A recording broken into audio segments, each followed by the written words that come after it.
Шымылдықтың киесі неде?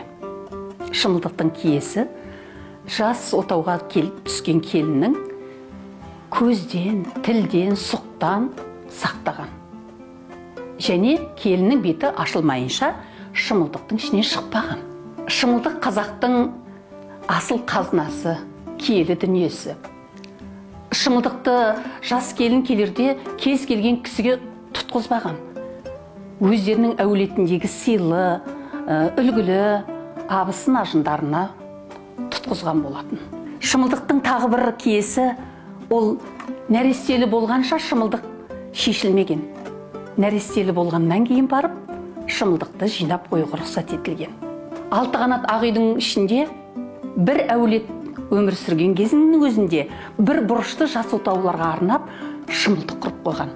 Шымылдықты кез келген матадан тіктірмеген. Аса қымбат матадан тіктіріп, және асыл тастарменен көмкерлеп, оған үкі болмаса қасқырдың өтін тағып қойған. Өйткені ол жын перілерден, тіл көзден сақтау, қорғау үшін. Келін түсті салды ғой бұрынғының, біздің еге бірендай бұрымдының.